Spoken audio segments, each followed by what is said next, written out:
I'm Rachael Woody, and I'm here with Bill Swain. We're at Phelps Creek Vineyards, and it's June 11th. And my first question for you, Bill, is why wine? Why wine? Well, it all happened to me, started happening to me back in school. I was at the University of California, Davis, and mentioned to Mitra that I was a political science major for about 6 months before I took a class in geology, and I had a very dynamic, interesting professor who just kind of brought that whole subject to life for me. So my first real major was geology.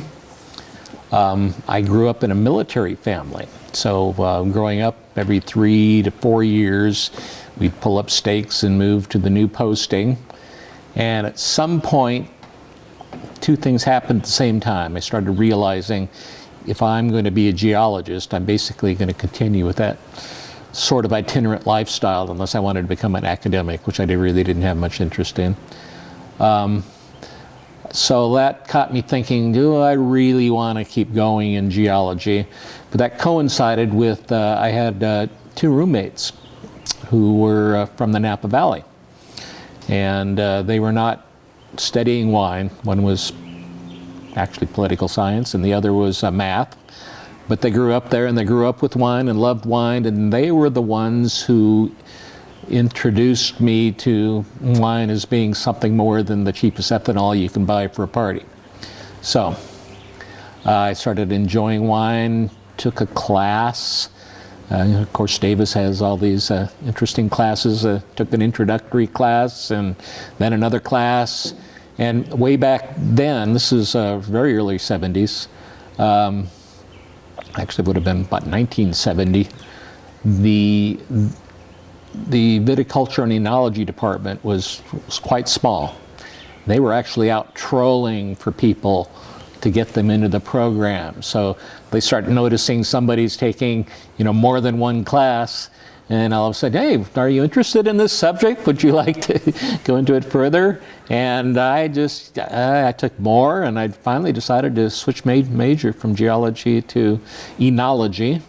Actually, it was under the food science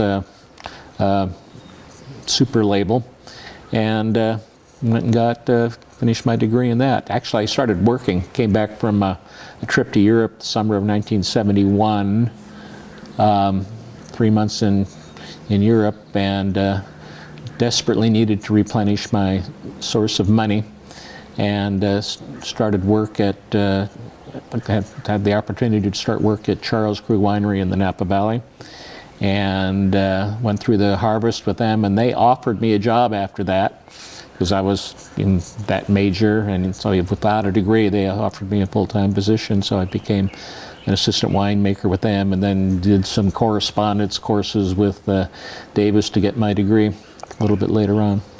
So I worked with them for several years. It was a great learning experience.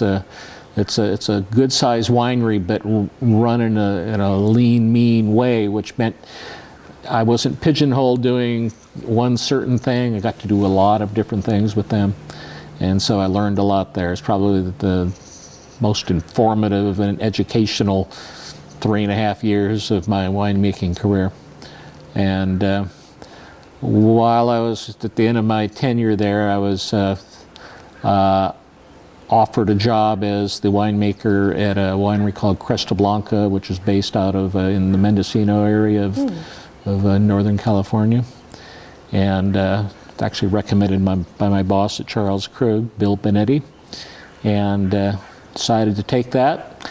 And Cresta Blanca was one winery label owned by a very large winery conglomerate called Guild Wineries, and they enticed me into this with all these plans of growing and improving and stuff like that with Cresta Blanca. And as Bob mentioned earlier, the winery industry goes in cycles, and just about the time I got there, they were going into a down cycle. So their plans for doing a bunch of things that I had thought were going to happen just kind of got put on layaway. And so I started thinking, well, gee, what do I want to do? This may be a good time to start doing everybody. If you're in the wine business, at some point it's crossed your mind, I want to make my own wine. I mean, I don't think I've ever met somebody who hasn't thought that, who loves wine, you know, even if it's only just to make some wine in their own garage. But everybody wants to do it, and if they're in the commercial production end of it, they usually involves doing it in a more serious manner. So I started doing my research on where my wife and I could go to maybe do our own little winery thing. And we investigated the best data we could scrounge up. This was pre-internet, so this is, you know, actually meant going to libraries and things like that to find out what was written about things. And found some interesting places to look at in Northern California. Richard Summerhead was the pioneer winemaker in Oregon, so knew about the Roseburg area, knew about Dave Lett at Irie Vineyards in the Dundee Hills area of the Willamette, and found out through the paper that I mentioned earlier that research that Walter Clore from Washington State had done, on which brought up the idea of the Columbia River Gorge. And so the summer of '77, took a trip up here and investigated all these places. Kind of discounted most of the areas in California as just not being what I wanted. Because my favorite grapes at the time were Pinot Noir and Riesling. My favorite wines, therefore those grapes. And so I wanted a cool climate growing area. Roseburg was too warm. That's not prime area for growing either of those grapes. Not that they won't do okay wines there, but it's just not prime. Met Dave Lett at his little converted, I think it was a dairy or something like that, in McMinnville, and he told me what his opinions about things were, and then came to the Columbia Gorge. That's where I encountered Chuck Henderson at what was at that time called Bingen Wine Cellars, became later on Montelise Vineyards, and I tasted a lot of potential in the wines, the young wines, the stuff that really wasn't bottled yet. We were tasting some things out of barrels and out of tanks, and I saw a lot of potential there, and went up and looked at his vineyard. And this must have been right around June, sometime in June, because it was also the tail end of the dark cherry harvest. And so I have to admit that one of the hooks that really got me on this place was, for the first time in my life, tasting a wonderfully fully ripe, well, I think they're probably Lambert cherries, but it might have been a Bing cherry. And it was just like, oh my gosh, where's this been all my life? And I thought, wow, if I could make grapes that had this much more flavor than what I had tasted other cherries, that this could be a good spot. So Charles was very forthcoming, and I contacted local realtors here, and whenever a realtor would send me some idea that at least on paper looked interesting, Chuck would go check it out for me, and he'd give me his boots on the ground opinion of whether it's worth flying up here to see or not. So, and there were one or two that they just weren't quite right. Sometimes it's not the right size, or the money's not correct, something like that. But we did ultimately settle on a 17-acre piece of land in Underwood, and bought it, built a house, planted a vineyard, and had our first commercial harvest in 1983, small. And then we actually decided, however, that we were going to, for business reasons, have the winery on the Oregon side, not on the Washington side, because on the Washington side there's Highway 14, which is one lane each way. It's a highway, but it's a low traffic highway. When I, even way back then, kind of figured, well, I'm going to be small, I'm going to have to try to sell as much of this wine as possible out the door myself, and not trying to go through a distributor. So I thought I wanted to be over there. Found a place just on Country Club Road here in Hood River that had pretty good easy access from the freeway and actually some visibility from the freeway.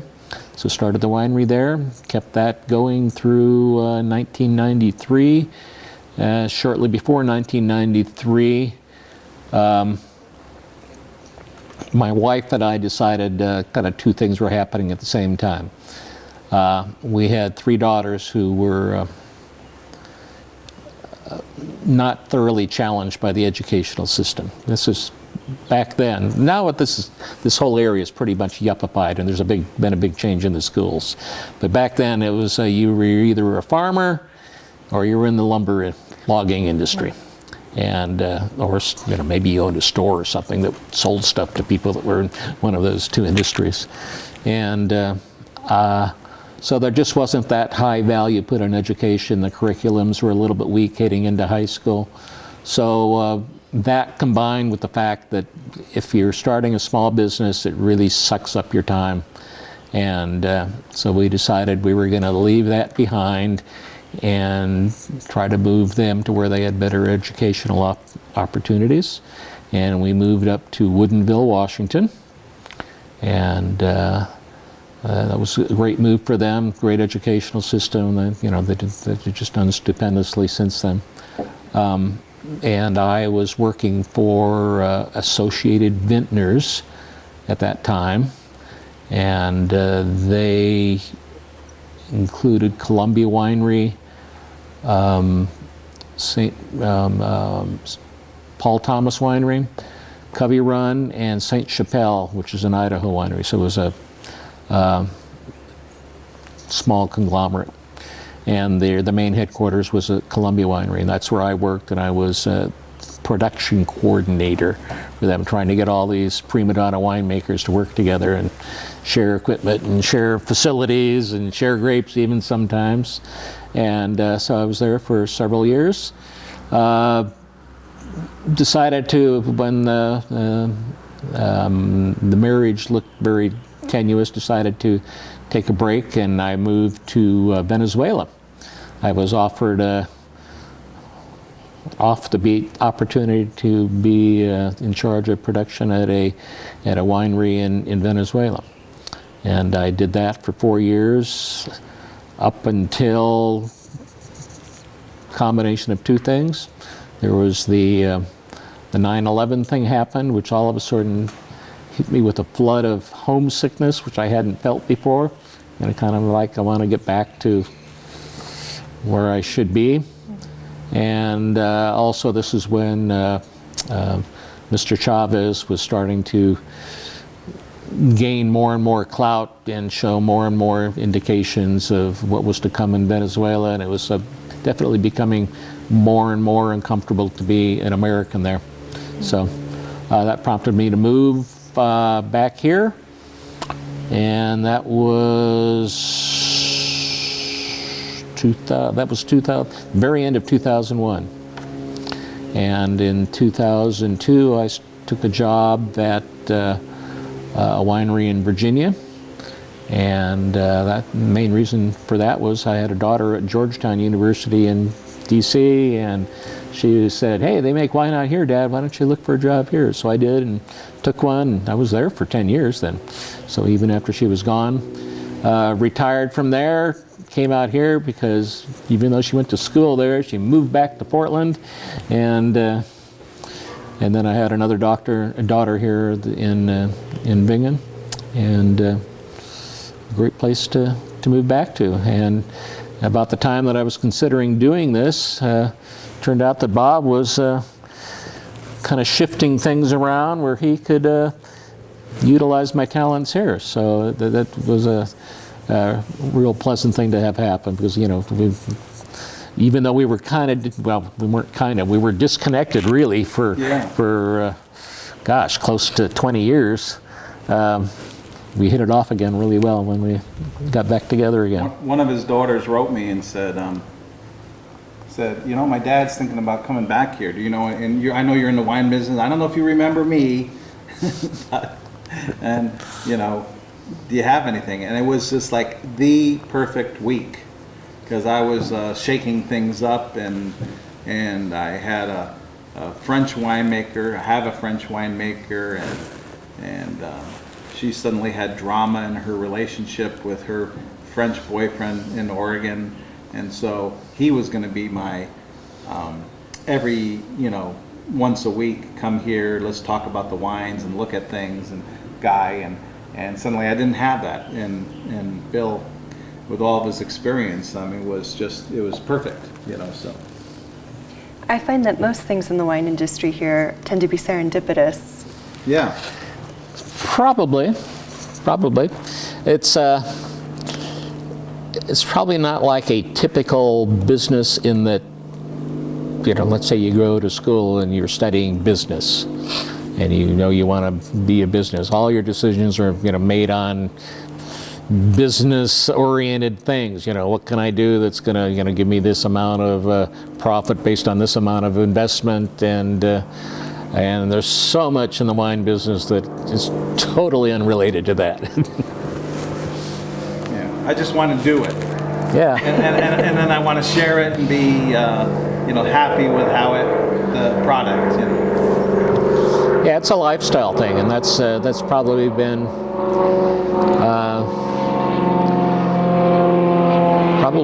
the biggest joy to my whole career in it, because I've been in the wine business now for over 40 years.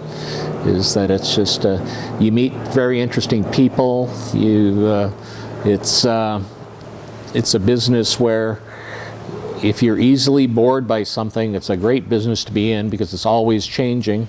I mean, you have your seasonal changes where you're doing certain things, certain parts of the season, but then the whole cycle begins new every year, because the grapes are all new, the weather was different, all these things were different, and you have to figure out how to make it all work together. So I can't imagine another business that would be less boring than being in wine production. So you've been in Venezuela, you've been in Virginia, you've been in Washington and Oregon. Are there things that are uniquely Oregon or unique to this area compared to those other places you've worked in? Well, I have to say every place is unique. Venezuela was very unique because it's you know, it varies from tropical to subtropical in climate. So how would you even get grapes to make wine there? And it actually is a challenge, because a lot of grapes, without a winter season that causes fruit to set, all they do is grow leaves. And we found that the most widely planted grape in the world, Chardonnay, does not make grapes in Venezuela. Sauvignon Blanc does. Syrah does, and then some other more obscure varieties too. So the first thing that they had to do, and this is all done before I got there, they'd done quite a bit of research, was to find out what grapes that they could plant where, even though there's no winter, there's no dieback, there's no dormant period, what can we grow that will make grapes? And they found some that do. And basically because it's just one long summer there, with some rainy seasons in between, they just prune the vines back to the way you normally would see them here during, you know, after the winter's over. And then everything starts over. And with a certain number of days after you prune the vines, they have a crop to produce. So given that, they can time then the ripening period for the driest times of year, because that's the most critical thing during the grape ripening thing, is that it's the time of year when there's least likely chance to have a lot of rain coming down on the crop, which can ruin it fairly quickly. So there was that, and then there was you know, the quality was adequate but not great, so it was always a challenge to try to maximize the performance of the grapes and turn it into wine. So that was quite interesting. I did some experiments with trying different styles that some worked and some didn't, but very interesting. When you started in Oregon, it was Three Rivers was your Yes. label. What was it like to start a winery in a vineyard? What were some of the challenges or the excitement of that? I guess the biggest challenge is just kind of the whole the money part of it. How are you going to make it work? I wasn't wealthy. We'd sold a house that we had in California, and that was not like recently that we were able to capitalize on some money from that. But then we came up here.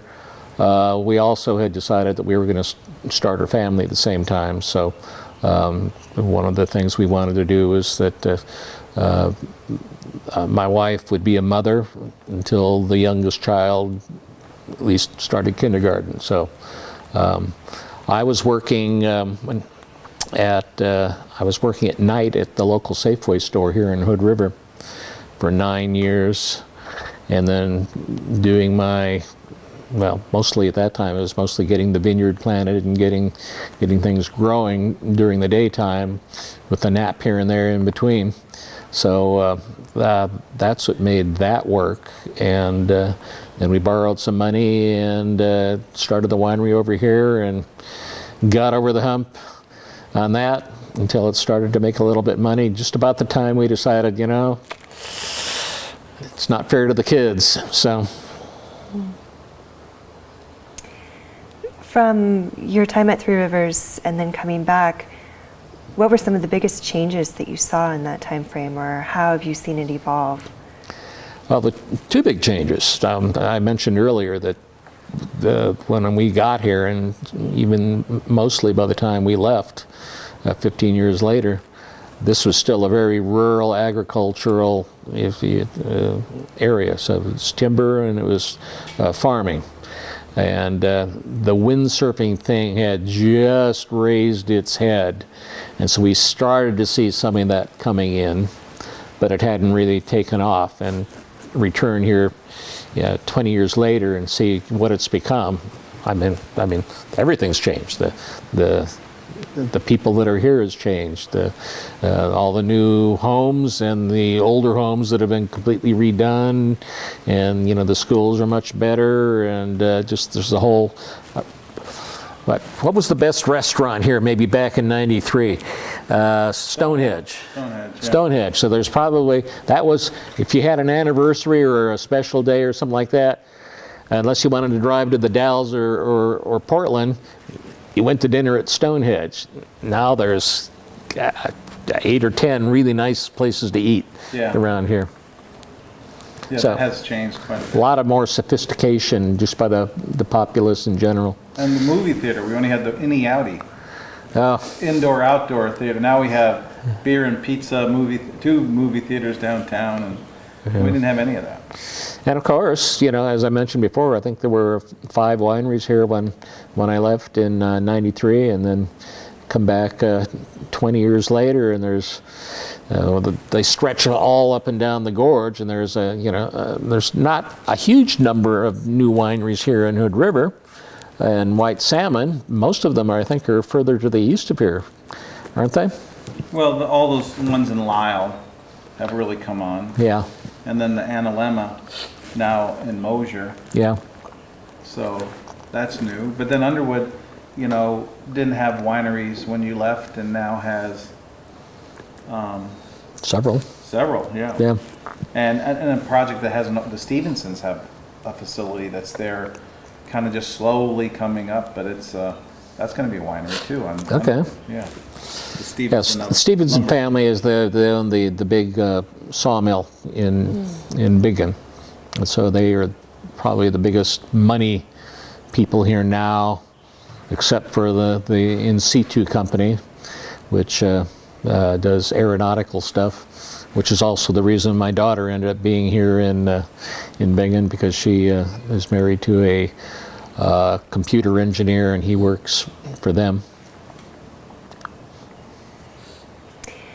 So where do you think the wine industry will be heading for this area?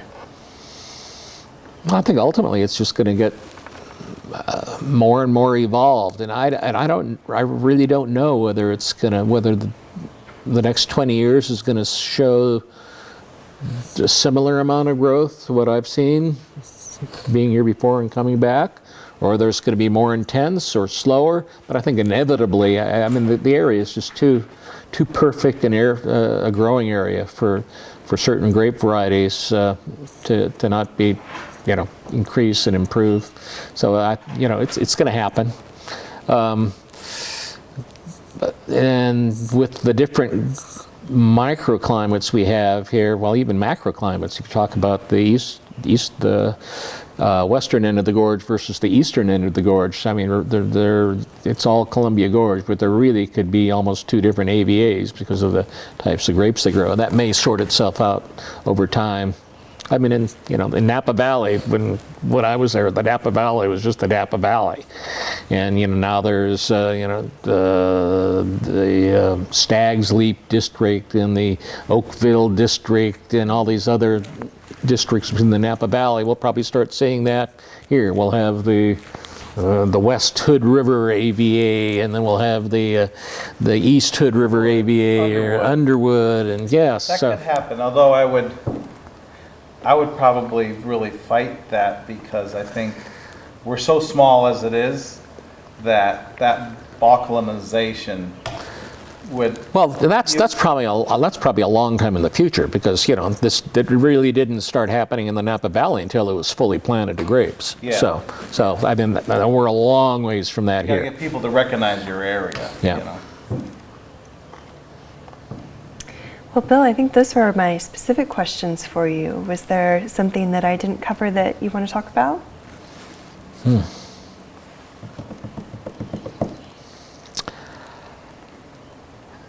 Not off the top of my head, other than, it's a great business to be in.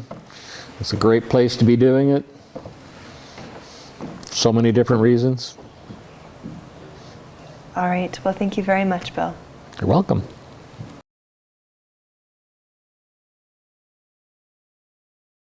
I'm Rachael Woody, and I'm here with Bill Swain and Bob Morus, and it's June 11th. We're at Phelps Creek Vineyards, and I'd like to start off talking about how you two formed your partnership, the evolution of Phelps Creek Vineyards, and then we'll get into some of the general regional and getting your thoughts on that.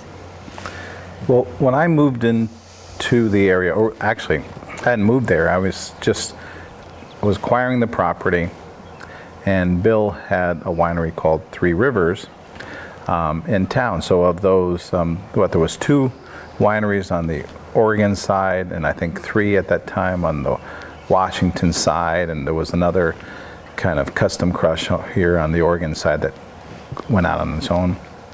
So Bill had one of those operations, so I ended up stopping in his room and just started talking and picking his brain about the area. And I found out he had a passion, for the area, and had a lot of great information for me. And he was getting grapes from Lonnie Wright, as anybody who was making wine here was getting grapes from Lonnie. So he gave me Lonnie's name, and the Blanchettes up at Hood River Vineyards had said the same thing. In fact, the Blanchettes introduced me to my home builder, because he had just finished a house for them, and they wouldn't have used anybody else but that guy. So suddenly, just by reaching out to a few people that have been here for a while, you started making a network of kind of friends and advisors. We also, there was before Bob arrived, we'd started a wine tasting group, which involved, of course, everybody who was in the wine business, which was a small group initially. But include, a lot of the local people that were, I guess you might want to say, more sophisticated in their tastes. And so, we had doctors and dentists and inn owners and lots of different people. So we would get together on a regular monthly basis and all get together and talk about different things. And going back in time, I remember one of our first group meetings was we were at Charlie Hooper's place over in Hewsum, and it was May 1980, and we were sitting out on his deck and we were looking up at the sky and thinking, it's really weird. It's got this orange tinge to it. And we didn't find out until a couple hours later when we turned the TV on that was when Mount St. Helens had exploded. And we were looking at a whole bunch of ash coming over the top of us. Yeah, So- it could have started falling on you guys. You were pretty, as the crow flies, you were pretty close to it. Yeah, so it was, fortunately it all went, we got a little dusting of ash here, probably less than an eighth of an inch, and everything else got dumped elsewhere.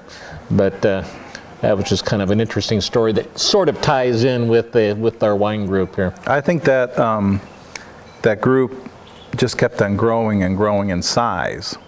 And maybe it was Bill convinced Sherry Dobo to finally step in and kind of be the coordinator. At least she stepped in. So, because it had started out with all the wine professionals, but then it became their friends who were winos. And suddenly these gatherings, at least during the summer, sometimes approached 200 people. I mean, there was a lot of people at these things. So they became a summer rotation. It was, I think, steak at Hood River Vineyards. It was smoked turkey here. I didn't have a winery. I just had a house with enough room. And then up at Hooper's, it was a salmon. And there might have been I don't know if there was a fourth one. But that was the rotation every summer. And they got to be these great parties of all the wine-interested people, going, and it just kept on growing for a while, till finally it became so much that we kind of gave it up, because it was just overwhelming. And also, people started becoming more serious about having their own wineries and their own events, and this was kind of an all-dominating sort of thing. And I think nobody was willing to put all the work in that Sherry did, and she finally had enough. Yeah, it always takes a driving force to keep something like that going, where it wants to drift off in different directions and peters out. At least the initial good intentions of everything kind of diffuses with time. So maybe it's time to do another one, Bob. Yeah, it might be. There might be that excitement to do it again. So so a lot of people met each other. They networked in that particular group. And you might have been networking with other winery owners, or you were networking with the guy who ran the Les Schwab, or somebody at the chamber, or whatever. So it was just a way to make connections. It's still a very small community here, just even beyond wine. So it's not difficult, but that was a kind of a ready source of meeting people. Do you think there's still potential for growth here? Oh, Things yeah. we've heard from Willamette Valley is it's kind of hit its peak as far as land available and marketing space available. I think yes, there's plenty of opportunity out here, because we're still looking for our second anchor tenant, as I think of it like a really developed mall.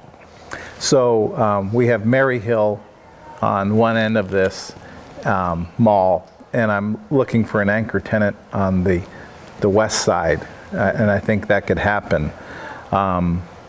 And what has happened right now is a lot of couples with passion, but maybe not a lot of wine background, have come into it, and we're just starting to see now the people who actually came here right from the beginning to make wine, and they have wine education. So they're Davis grads, or they're grads from the Washington program and such, and they come here specifically to make wine. And so that's a whole different, If you look at Oregon starting out, I think with the exception of David Lett, they were they were professionals, but they were really garage winemakers, and those original 6 people. But I think Lett is a Davis grad, is he not? Yeah, a number in the Willamette Valley, a number of them were UC Davis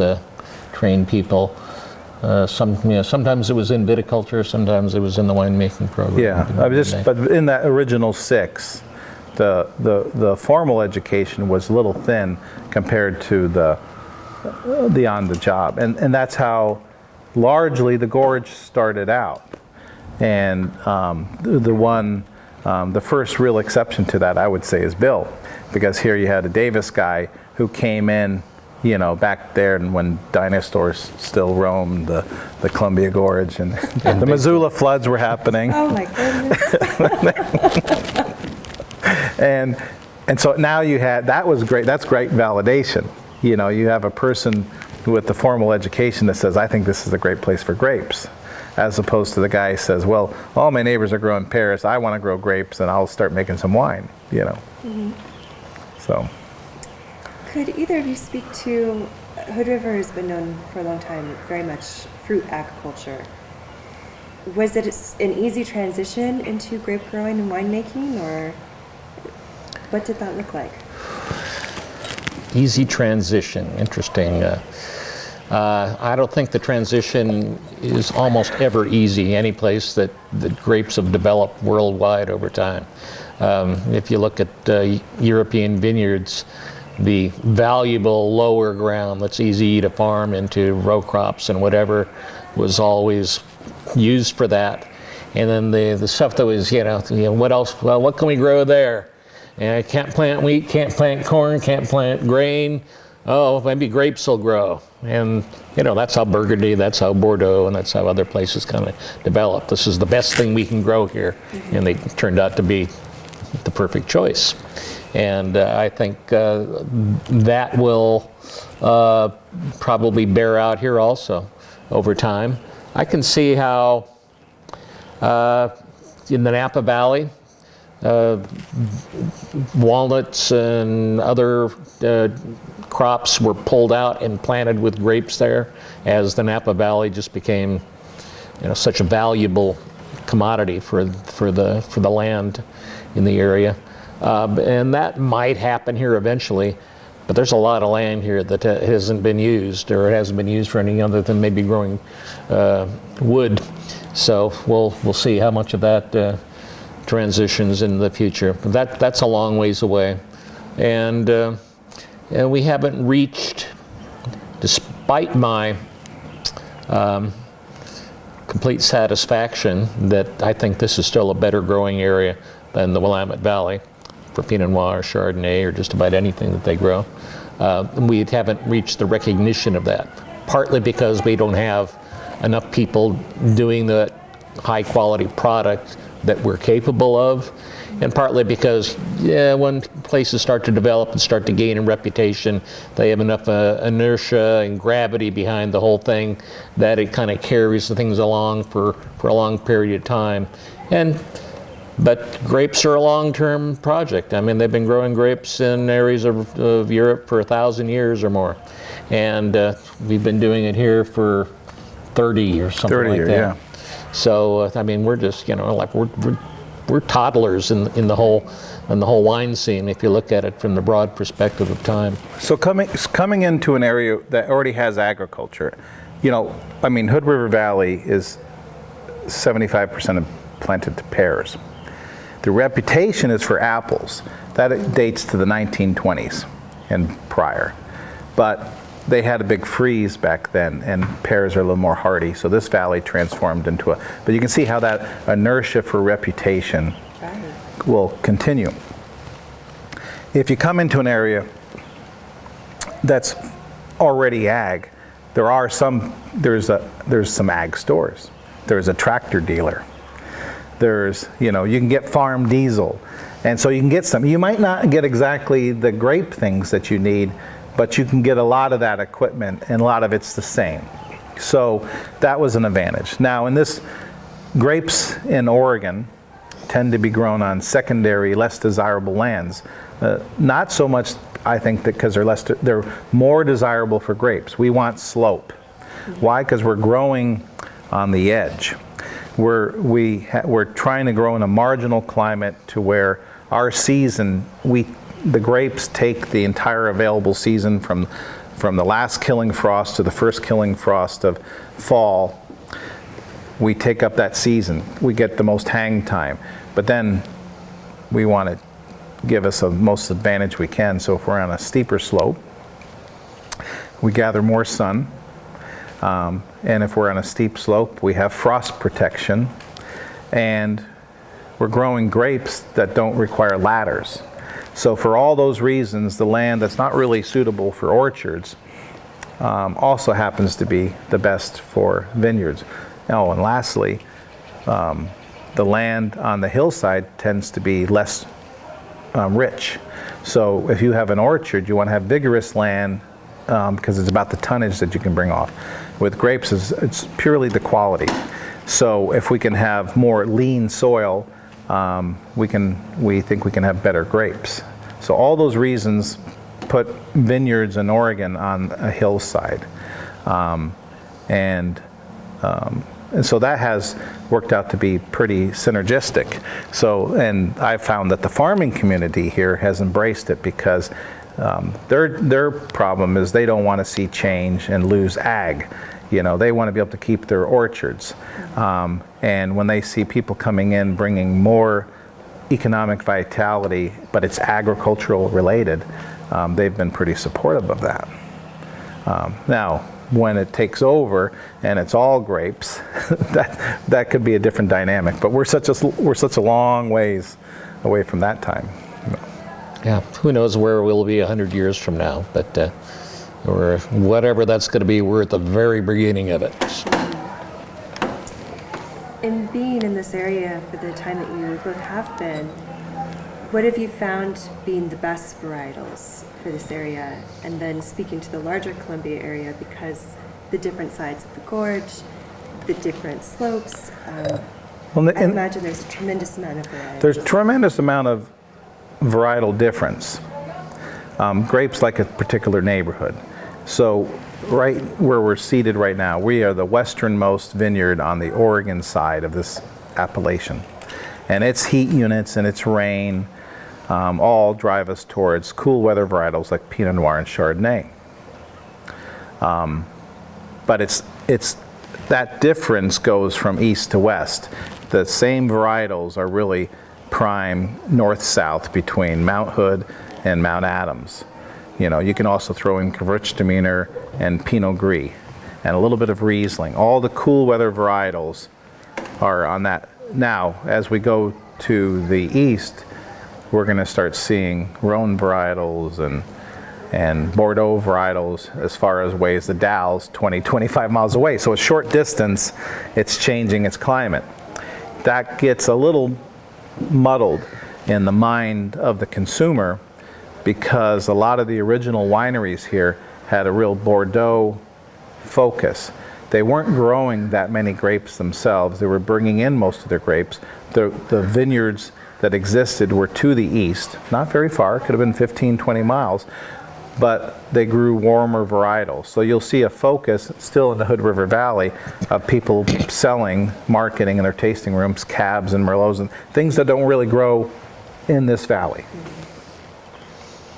Yeah, and when you're talking about grapes and climate and growing conditions, there's kind of a macroclimate and also microclimate considerations to take into account. In the Willamette Valley, you have a kind of this general macroclimate. You know, the temperatures and the rainfall are all within a kind of a range, but there's variations on elevation, whether you're to the north, you know, what your exposure is, whether you have a pure south or southeastern, southwestern, all those things make a difference. They're more subtle, but they make a difference. And the same is true here, but I think we have even more variables because we certainly have much more up and down, much more extreme elevation changes that we can utilize to influence the varieties of grapes that we grow and the quality we get. And then also, as you get closer to the river, you get more wind. Wind can be a big factor in how a vineyard works. You can have the same amount of heat rays or sun rays coming down to the vineyard in this spot and another one that's closer to the river, and the wind is kind of blowing away the heat as it's coming down. It's not accumulating, so you can have even though your sensors may say it's the same, it's really not the same. So you touched on this a little bit, but for this area, how do you market Columbia Gorge wine? Well, when I'm there's not that many wineries in the Gorge that have distribution beyond Oregon and Washington. but we're one of the few that do. And we have some international distribution.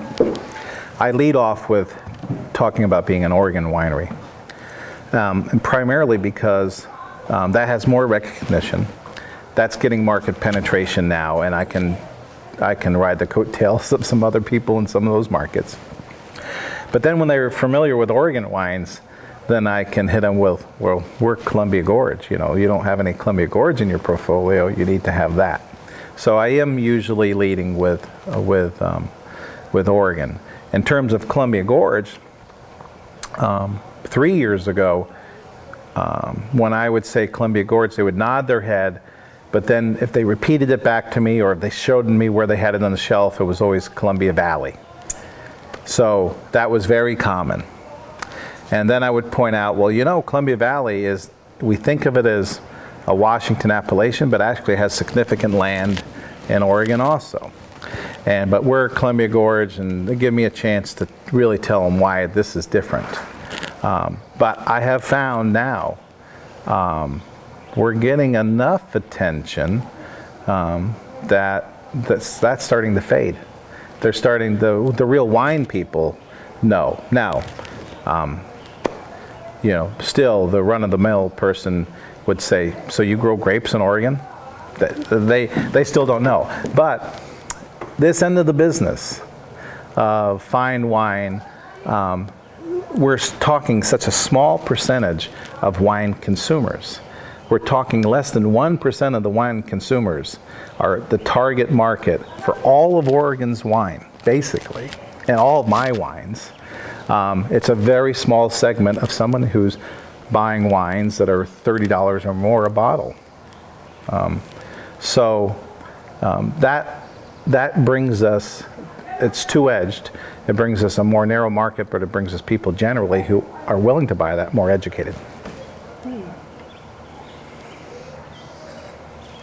One thing that we found in Southern Oregon is that there was a focus more on selling to your neighbors, a more local marketing focus. What are your thoughts on that? Well, when a winery is at a certain size, unless they are fortunate, and I'm talking here about at a small size, so 2,000 to 3,000 cases or less, which is what a lot of small wineries start off at, or even less. They may start at 500 cases and grow to 3,000, and that's their upper limit.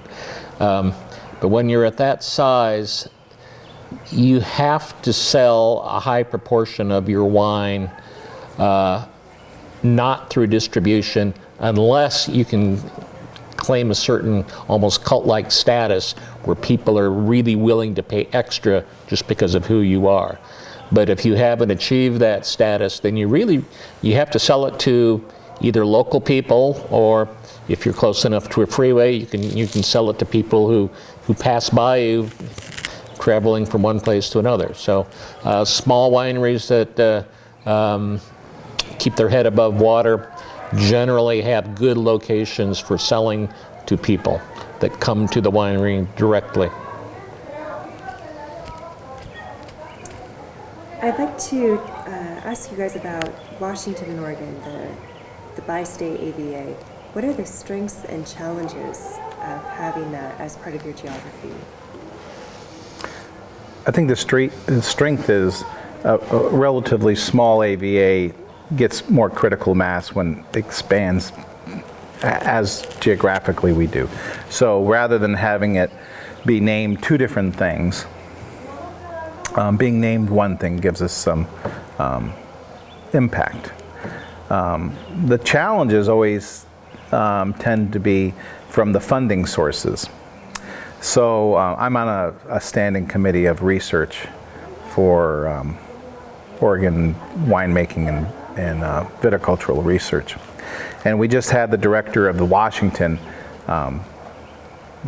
board meet with the Oregon one, and we're going to do some collaborative things. So the scientists and the professors are very willing to get together and share lab space and do some joint projects and publish together.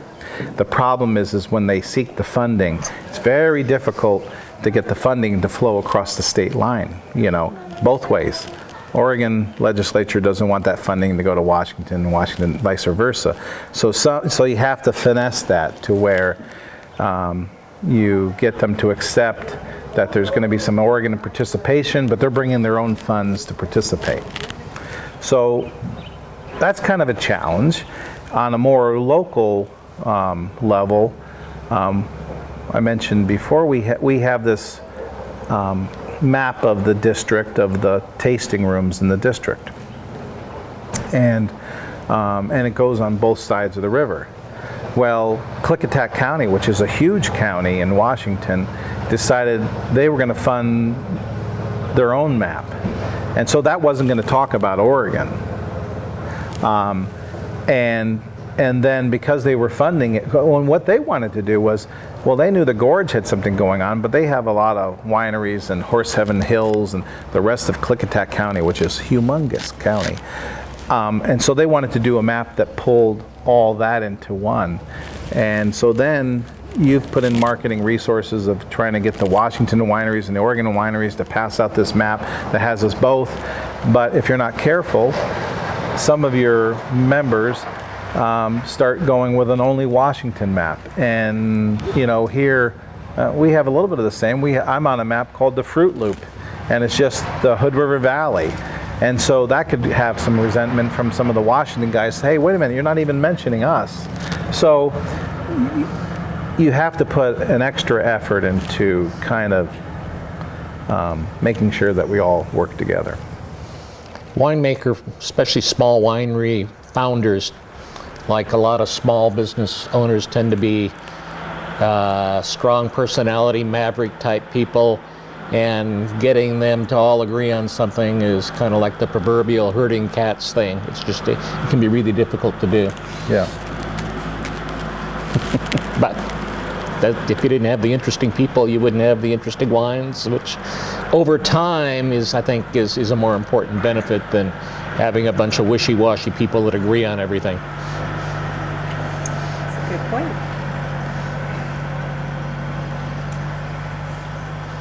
In your time in the industry, have you ever had one of those, oh gosh, if I had to do it over again, I would do this? Oh, yeah. Yeah. What would those be for you? Well, see, I started out small and reasonable. So, I was growing grapes and I was selling to King Estate and Ponzi and Shanann, and it was penciling out. And then decided we were gonna, have some wine made in our name, and so it was just wine made by Peter Rosbach of Shanann, but had my label on it, and that penciled out. But then in 2007, I think in 2006 we opened the tasting room, and we needed more wine because we couldn't have just wine for a couple of weeks. So, and in 7 we decided to build out our own facility on somebody else's land, but we put in a winery and we greatly ramped up production because, well, if I was paying a fixed cost for my winemaking and for my winery and certain things, then I could lower my unit costs by making more of it.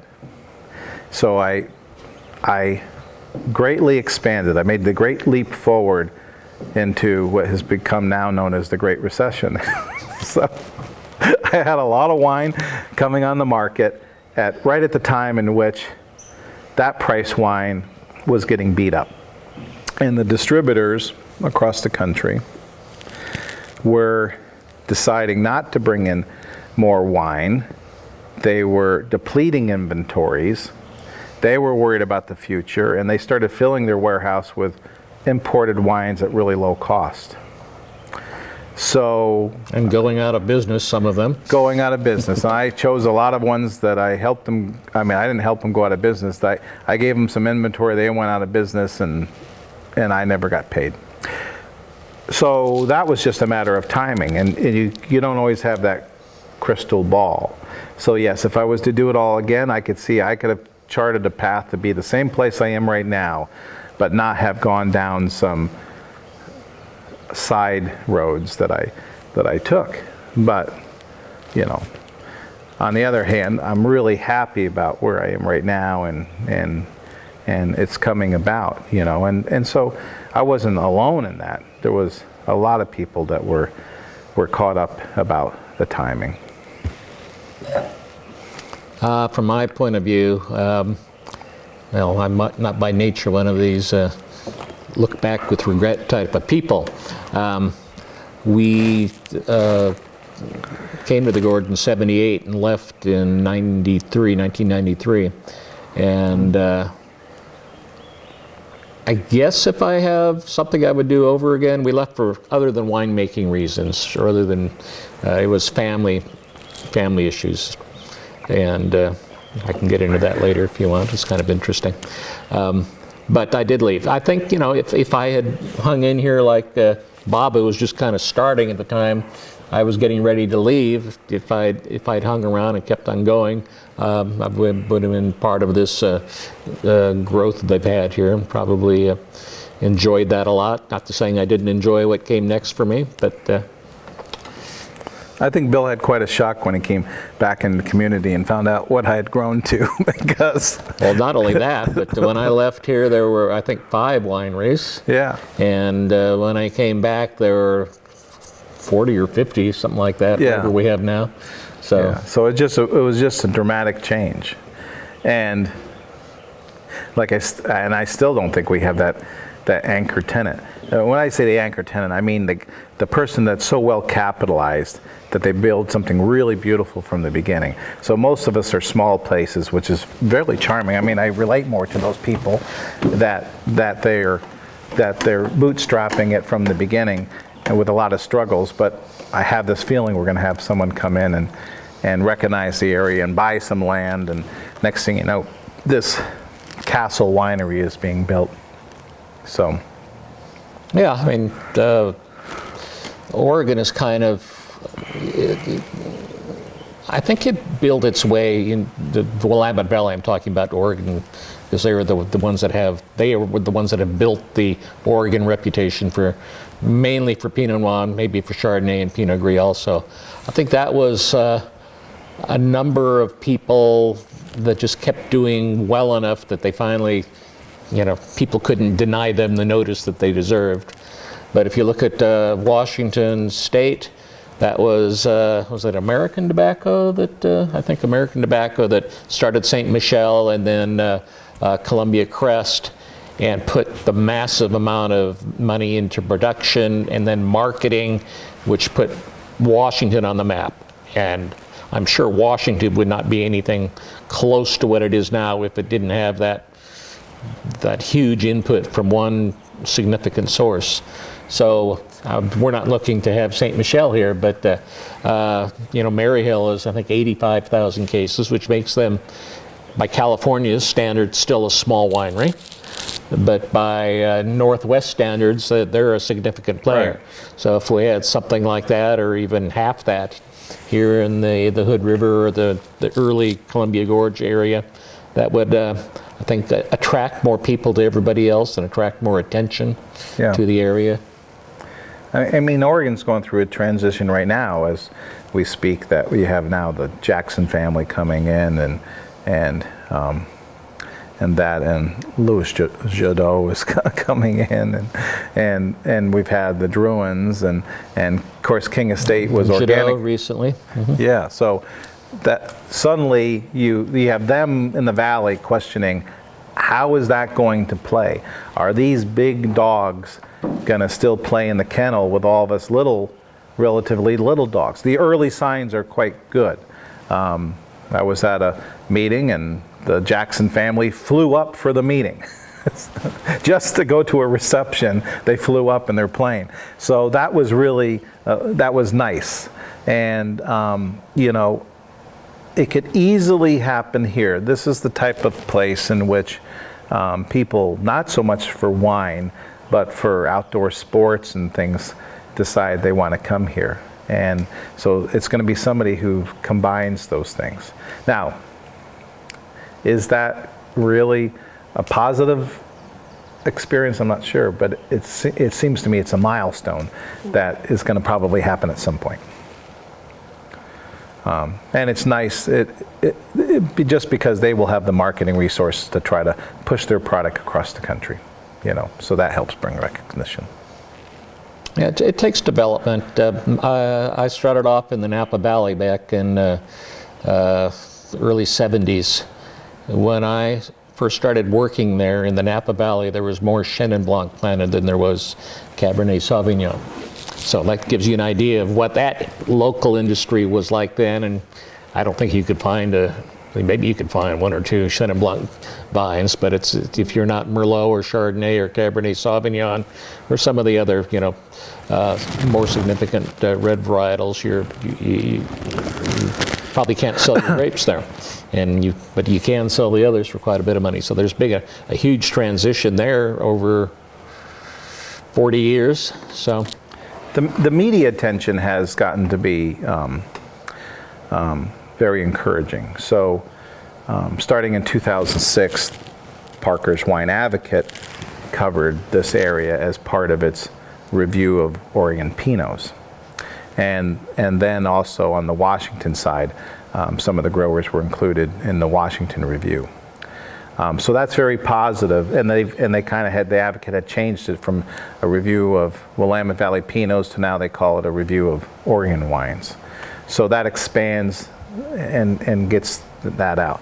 John Bonet of the San Francisco Chronicle just in the last month wrote a beautiful article about basically saying the Columbia Gorge was this hidden gem ready to, needs a lot more attention than it was getting. And we were mentioned in it, but I was really impressed about who he mentioned, because he mentioned other people who are relatively new that came in just to make wine. So that was to me, I don't know how he connected with those people, but it was a very encouraging article because it was, for the first time, somebody from out of the area really giving broad attention to this, and pictures and the whole thing. So I think it's going to get that additional attention. And I also say is that the Oregon Wine Board, who does the marketing on the Oregon side, really does reach out to us now. They've been doing that for the last 4 or 5 years, and Oregon has a couple of big events coming up. They have Oregon Pinot Camp coming up in July. At the end of Pinot Camp, 14 of the visitors international visitors are going to go to a dinner, and we're going to be one of the 5 wineries there. And then there's the IPNC.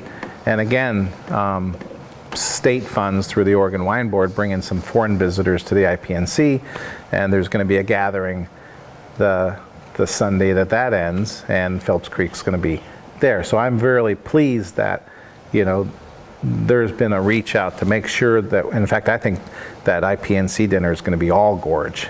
So it's going to be a Gorge-focused dinner, but at a Portland restaurant, because those people are flying out. And so that's great, All right. Well, are there any questions that I should have asked you that I haven't yet, or any stories that you two would like to tell before we move on to Bill? Maybe a quick rundown on kind of the history of the winery development in the Gorge, more clearly define that. Charles Chuck Henderson came out here as a farmer, and he bought I think it was predominantly cherries. He may have had apples and pears also, but predominantly cherry orchard on the Washington side, just north of White Salmon. And he started dabbling with wine grapes mid to late 60s, as I recall. And he started working with Dr.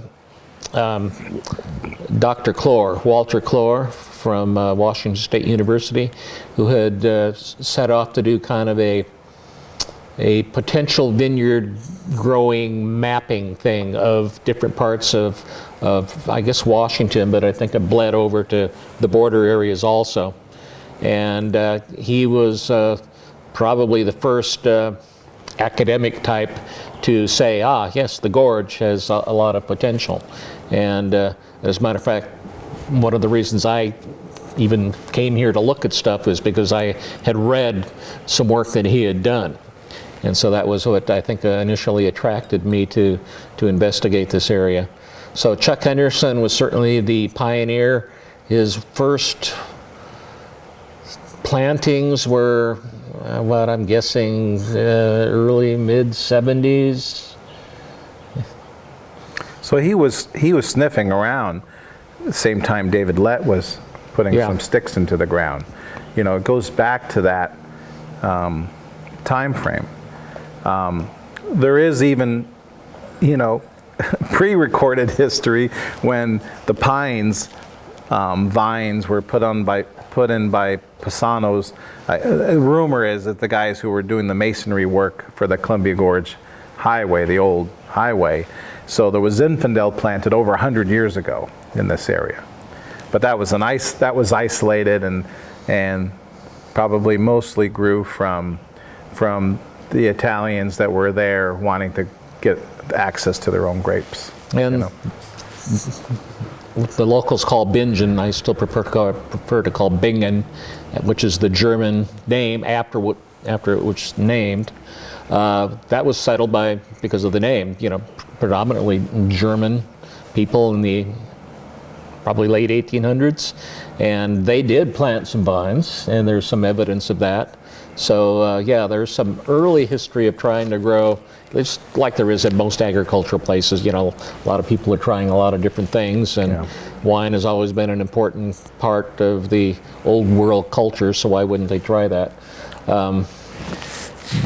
So yeah, there was evidence of that, and then so Chuck, well, I came up here in 1978, and he had wines in the bottle for a while. So I'm guessing his first bottling was probably mid-70s, I'm guessing. Must have been, maybe 75. And so when I came up here and met Chuck, he was very helpful, and he actually helped me find the property across the river in Underwood that I bought and planted the grapes. About the same time that I was sniffing around here, that's when Cliff Blanchette was already getting ready to start planting grapes. So he had grapes in the ground before I did, and I think his first harvest was maybe 81. Sounds about right. Mine was in 83. I think Charlie Hooper's at Hooper Family Winery was probably 85. And then there was a little bit of a lull before. And then when did Cushman put his vineyard? Oh, that's right. His was in there. Well, we started the winery in 83, so he probably planted that around 1980, I'm guessing. So one fellow that we hadn't talked about, Rich Cushman, another Davis grad who grew up in the Hood River Valley, and he ended up planting a vineyard here in that time frame Bill was talking about, but he plied his trade always in the Willamette Valley. So he lived in McMinnville and worked for a number of different wineries, and then in 2006 moved back to live here and became my winemaker in at least for half of my wines in 2006. In 2007 he was really in charge of the total production, but moving back to here. So there were some roots. There was early vineyards, there was some interest, but they weren't always here. Then as we look at the development of this area, part of the recognition, I think, was when people started buying grapes from the Willamette Valley and they came out here to buy grapes. So once we were into production in about 96, 96, we were selling grapes to King Estate. And King Estate had planted about 1990, but they weren't in full production. So Brad Beal, who was the vineyard manager, would come up here, and he was sourcing grapes from Lonnie, and Lonnie was putting him in touch with other people that had grapes, And so they were excited to get from Lonnie. I mean, they were getting Bordeaux varietals that they were just playing around with down in their winery in Eugene. And then Brad started getting grapes from us. Well, that was really important because King Estate they're an anchor tenant, and they paid on time. So when you had new vineyards coming into production and they were excited about your place, they paid you in 10 days from harvest. I mean, it suddenly made the business more sustainable. And that went on for a number of years, but they would talk about getting the grapes from out here, and then that led to like the Ponzi's. They were looking for more grapes, and they drove out here and they were buying some grapes. And then Peter Rosbach of Chenayan had fallen in love with the fruit, starting with the Zinfandel and then the Dow's, and then he started looking around to the other vineyards. And so all that action brought some attention. 10 years ago, if you asked people in the Willamette Valley about what's going on in Hood River, they had no idea, even if they were in the wine industry. Now, you ask any of those guys, they know it's pretty vibrant out here. And some of them have even been here. So they still are a little provincial, but a lot of them have been in here. And in fact, if you really get talking to some of these guys, they'll say, well, I looked at the Hood River Valley back then in the late 80s. I was looking there, but there was just a few more wineries in the Willamette Valley, so I went there. So Harry Peterson Nedry of Chehalem has told me that story, and others have said, we thought about it. They'll rue the day that they didn't. Yes. Someday.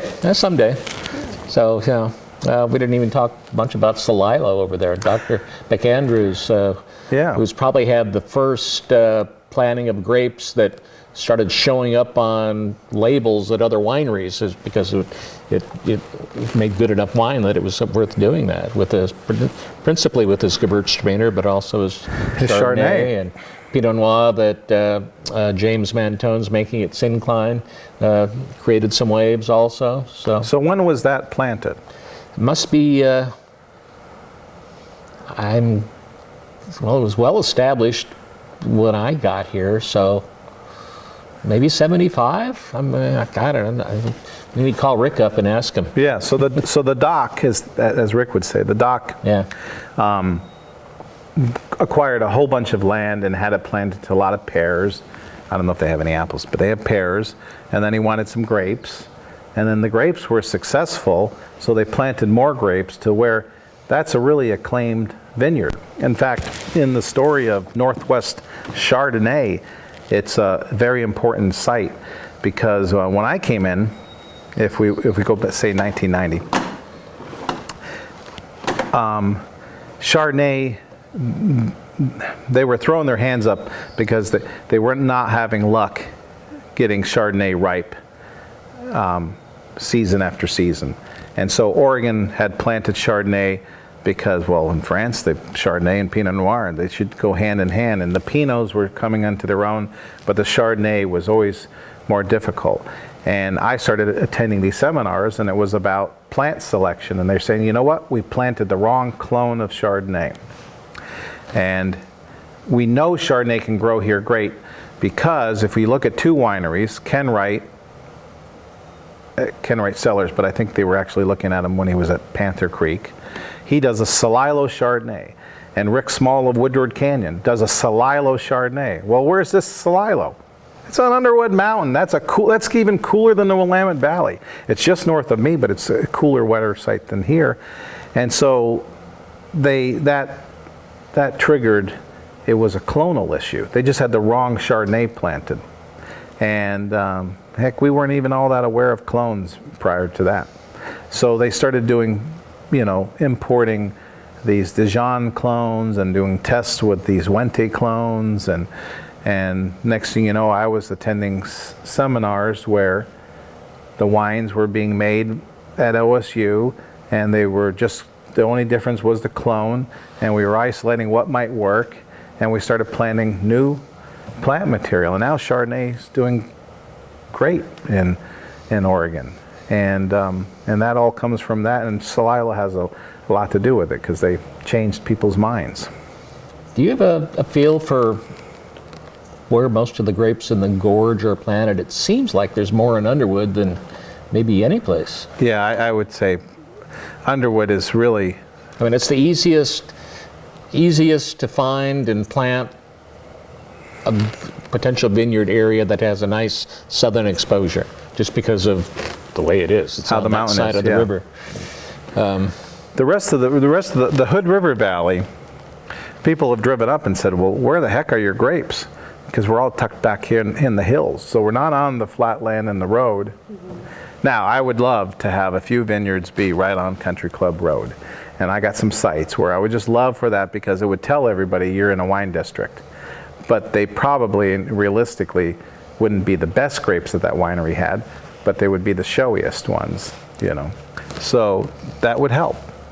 But yeah, we're tucked up here. So we have 30 acres here, and Wyest has 30 acres tucked up, and you wouldn't know where it was unless you got there. You gotta look for it. Yeah, and You have Abel. to know where it is, and then Yeah, make Abel it a has some. destination. Mount Hood Winery, now they have grapes right there on the highway, but they also suffer from winter frost because they're a little flat. So, but it really adds to the perception you're in a wine district. All right. Shall we take a break? Sure. All right. Thank you both.